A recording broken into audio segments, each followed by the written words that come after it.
My name is Jamila. I'm Nigerian, but I was raised in the UK, and I'm 30. I was raised a Christian, and I got to a point in my life where I was looking for a new direction. Religions, to me, just felt like someone is telling you what to do. And I just thought, you know what, for me, as long as I pray to God, that's all that matters. And then I did get to a stage where I just felt like I wanted more. It felt like I wasn't connecting as much as I should have been connecting.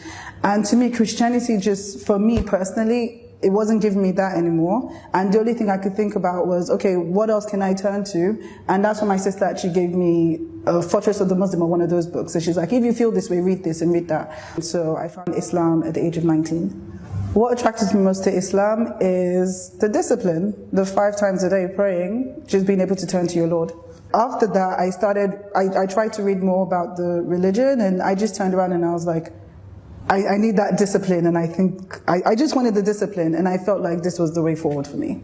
There were certain things in Christianity that I would have to, would I say not believe anymore, or say, you know, I don't believe this anymore, i.e. that Jesus is the Son of God. But you know, for me, I think that was the hardest thing. So funnily enough, it actually took me about, I think probably about 2 weeks after I made up my mind I wanted to become a Muslim. But it took me 2 weeks to actually say to actually make that decision and say the Shahada, because I wasn't, or to say I wanted to become a Muslim, because I wasn't prepared to give that up. When I first became a Muslim, I was still in the UK and I just started uni. And I was blessed enough to, in the university I went to, you know, I had some Muslim sisters there, so there was a prayer room, so I used to go there. I didn't know anything, but they were so welcoming to me, and they were willing to help me because I knew nothing.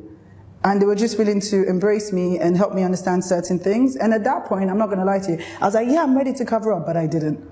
It took me a while to actually start covering up, because I was like, yes, I'm ready. And then I was like, actually, maybe not now, maybe another time. Let me try and do this first, perfect this, and then maybe I'll get there. People think it oppresses you, but it doesn't. I think personally it gives you respect. The way people deal with you, I found a difference in the way people dealt with me. Like there's more respect for you as a woman. You know, not saying that, you know, I'm not trying to say anything. This is just my journey, my story, what I noticed. The way people deal with you, the way people act with you, and even the way I try to do things. I remind myself, remember, Drila, you can't go to this place, for example, you're wearing the hijab. People that knew me back then and they know me now, they tell me things and I'm like, oh, wow, I guess I've changed a lot in terms of how I deal with things, in terms of how I deal with people. Like before, you know, once I hit a, you know, roadblock or something happens, I just crawl into a shell and I just, you know, there are times when I'm like, you know what, like, I don't even want to do anything. I just want to be in my misery, because this is my misery, was all about, you know, how I was feeling. And I remember I had a friend that said to me, I'll complain to her about something and she'll be like, pray. And I'm going to tell you, the first time she said I wanted to strangle her, because I'm like, I'm trying to talk to you and you're telling me to pray? What is, you know, like, come on. And there was a day where I said to pray, and the more I prayed and the more I turned to the Lord and the more I just try to understand more how beneficial the religion is, and just praying and just understand, like, basically with the religion, there's something there's, like they say in the Quran, for example, for every struggle you're going through, there's something in there that relates to it, if you open your heart to relate to it. Because I've read the Quran so many times, and there are times when I'm reading something, I'm like, skip it, you know, because I didn't want it to apply to me.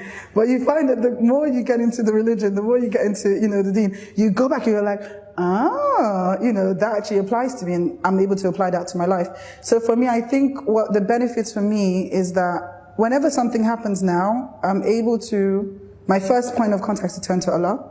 I'm not going to lie, I'm a human being, sometimes I still complain. my first point of action is to complain and go, shout, and I calm down. I'm like, hang on a minute, and then I go and I pray, and I feel better. And I've been in situations where, honestly, I kid you not, and I say this to people and they think I'm joking, where it seemed like there was no other way to turn.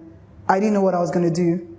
Like, I literally was like, there's nothing I can do. But instead of moaning as I would do usually, I'll go and pray. I'll go to my mat and I'll pray.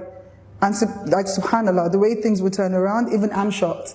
And even my friends, they're like, Jamila, hang on, how did that happen? Honestly, like, there are things that have happened, I swear to you, like, I kid you not. And people don't get it, and they're like, and the more this happens, I'm like, I'm doing something right here.